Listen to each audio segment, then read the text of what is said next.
नमस्कार, आप देख रहे हैं क्लीन न्यूज एमपी और वक्त हो चला है मध्य प्रदेश की 25 फटाफट बड़ी खबरों का।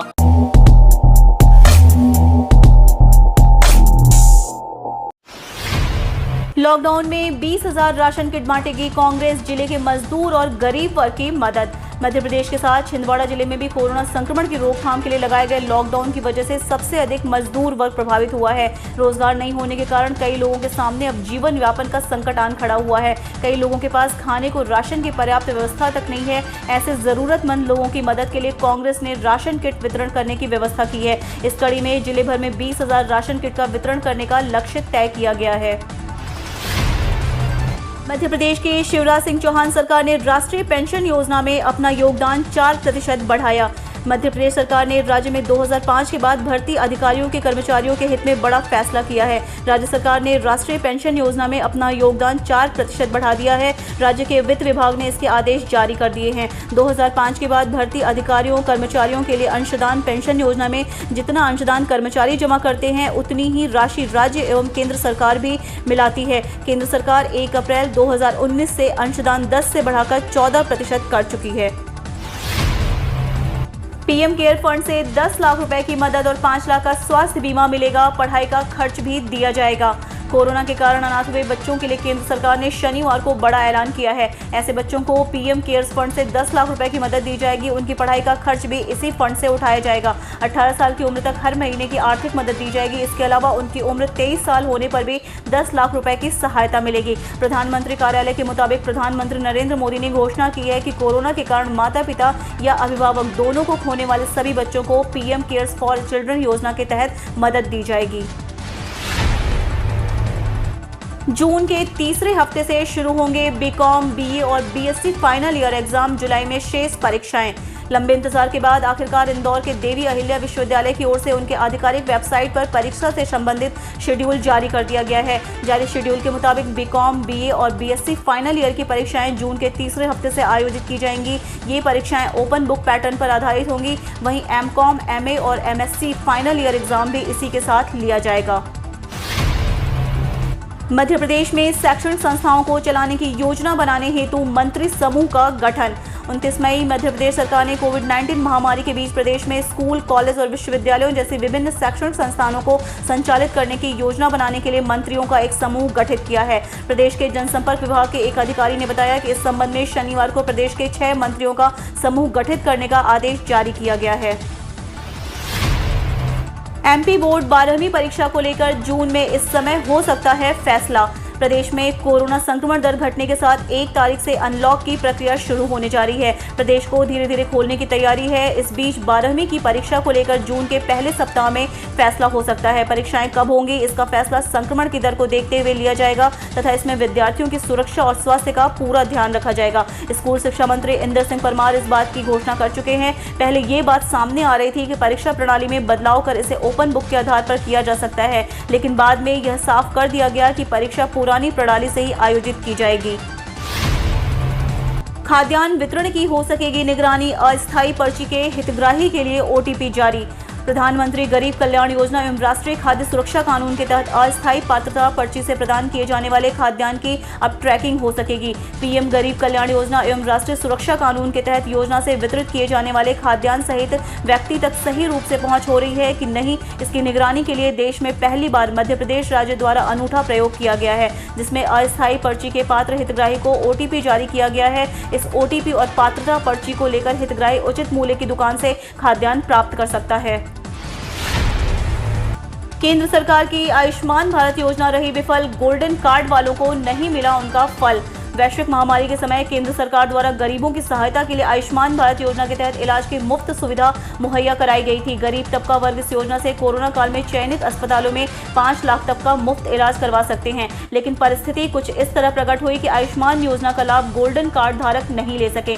आयुष्मान कार्ड धारक भी आपाधापी के दौर में इसका लाभ उठाने से वंचित रह गए और यह गोल्डन धारक वर्ग अस्पतालों की भारी भरकम बिल अदा कर घर जा चुके हैं। वहीं स्वास्थ्य विभाग ने अभी तक उनका आंकड़ा जुटाया है। हालांकि अभी यह भी स्पष्ट नहीं हो सका है कि किस प्रकार उनके पैसे को वापस किया जाएगा। कर्मचारियों को मुश्किल वक्त में मिल सकते हैं बीमा के अतिरिक्त 7 लाख रुपए। इस बीमा योजना के तहत कर्मचारी को अधिकतम 7 लाख रुपए तक का बीमा मिल सकता है। पहले यह राशि 6 लाख रुपए निर्धारित थी, जिसे गत वर्ष बढ़ाकर 7 लाख रुपए कर दिया गया है। एम्प्लॉयज प्रोविडेंट फंड ऑर्गेनाइजेशन के एक एक्टिव कर्मचारी की अगर सेवा अवधि के दौरान मृत्यु हो जाती है तो उसके नॉमिनी को 7 लाख रुपए तक का एक मुश्त भुगतान किया जाता है। कोरोना रिपोर्ट जरूरी, तभी मिलेगा योजना का लाभ। कोरोना की जांच बिना कराए इलाज के दौरान संक्रमण से मरने वालों को किसी भी सरकारी योजना का लाभ नहीं मिलेगा, भले ही उस व्यक्ति की मौत का कारण कोरोना रहा हो। यदि 1 मार्च से 30 जून के बीच कोरोना संक्रमित पाए गए व्यक्ति की मौत 60 दिन के भीतर किसी भी कारण से होती है तो उसे योजना का लाभ मिलेगा। इसके लिए डेथ सर्टिफिकेट की आवश्यकता तो है, पर उस मौत का कारण लिखा हो यह आवश्यक नहीं। आवश्यक है कि इस दौरान आपके पास कोरोना की पॉजिटिव रिपोर्ट होना। इसके लिए लोग अनावश्यक परेशान न हो। योजना का लाभ रैपिड या RT-PCR जांच रिपोर्ट पॉजिटिव पाए जाने पर ही मिलेगा। मध्य प्रदेश के स्कूलों में फिर शुरू होगी पढ़ाई, ऐसे हो रही तैयारी। कोरोना संक्रमण का असर कम होते ही स्कूलों में करीब 1 माह के अवकाश के बाद एक बार फिर से जून से कक्षाएं प्रारंभ करने की योजना है। हालांकि यह क्लासरूम की व्यवस्था फिलहाल ऑनलाइन मोड पर ही संचालित होगी। वहीं दूसरी ओर शिक्षा अधिकारी ने भी बैठक लेकर प्राचार्यों से परीक्षा परिणामों एवं अन्य बिंदुओं पर चर्चा की। बताया जाता है CBSE से जुड़े कई स्कूलों में जहां 10 जून के बाद से ऑनलाइन कक्षाएं संचालित करने का निर्णय लिया जा रहा है, तो वहीं स्कूल शिक्षा विभाग भी दूरदर्शन और रेडियो का सहारा ले रहा है। इसके लिए मॉड्यूल तैयार किए जा रहे हैं जिसका संचालन शुरू हो सके। बताया जाता है फिलहाल नियमित कक्षाओं के संचालन शुरू करने की स्थिति में शासन स्कूल शिक्षा विभाग तैयार नहीं है। लाखों केंद्रीय कर्मचारियों को जल्द मिलेगी खुशखबरी, DA और सैलरी बढ़ाने जा रही सरकार। कोरोना महामारी के चलते देश की नाजुक स्थिति है। ऐसे में केंद्र सरकार जनता को राहत देने का पूरा प्रयास कर रही है। अब जल्द ही केंद्रीय कर्मचारियों को खुशखबरी मिलने वाली है। 1 जुलाई से महंगाई भत्ता बढ़ने की संभावना है। कहा जा रहा है कि जून महीने में DA पर लगी रोक हट जाएगी। ऐसे में मोदी सरकार महामारी में कर्मचारियों को महंगाई भत्ता देकर थोड़ी राहत देगी। अब मुर्दों से भी बात करने लगे कमलनाथ। जानिए CM शिवराज ने पूर्व मुख्यमंत्री पर क्या लगाया आरोप। मध्य प्रदेश में कोरोना को लेकर सियासत जारी है। पूर्व मुख्यमंत्री कमलनाथ के बयानों पर मुख्यमंत्री शिवराज सिंह चौहान और बीजेपी के प्रदेश अध्यक्ष VD शर्मा ने पलटवार किया है। मुख्यमंत्री शिवराज सिंह चौहान ने तो यहां तक कह दिया कि कांग्रेस के लोग झूठ बोलकर मध्य प्रदेश में आग लगाना चाहते हैं। मुख्यमंत्री शिवराज सिंह चौहान ने कहा कि कांग्रेस के झूठे का स्तर देखिए। मैहर में प्रेस को संबोधित करते हुए कांग्रेस के प्रदेश अध्यक्ष कमलनाथ अपने बयान में कह रहे हैं, अभी मैं रामचंद्र अग्रवाल जी से मिलकर आया हूं। उन्होंने मुझे बताया कि उनकी मृत्यु रेमडेसिविर इंजेक्शन से हुई है। मृत्यु के बाद स्वर्गीय रामचंद्र अग्रवाल जी कमलनाथ को बता रहे हैं कि मेरी मृत्यु नकली रेमडेसिविर इंजेक्शन से हुई है। अंदाजा लगाइए कि कांग्रेस का स्तर कितना नीचे चला गया है। ऐसी झूठी कांग्रेस से सावधान रहने की जरूरत है। प्रदेश को बचाने की जरूरत है। मोदी कोई जादूगर है क्या? लाइव डिबेट में बीजेपी नेता पर भड़क गए असदुद्दीन ओवैसी, बोले झूठ पर झूठ बोल रहे हैं। भारत में कोविड-19 वैक्सीन की किल्लत को लेकर केंद्र सरकार विपक्षी पार्टियों के निशाने पर है। आए दिन राहुल गांधी समेत कांग्रेस के नेता प्रधानमंत्री नरेंद्र मोदी को देश में वैक्सीन की किल्लत को लेकर जिम्मेदार ठहराते हैं।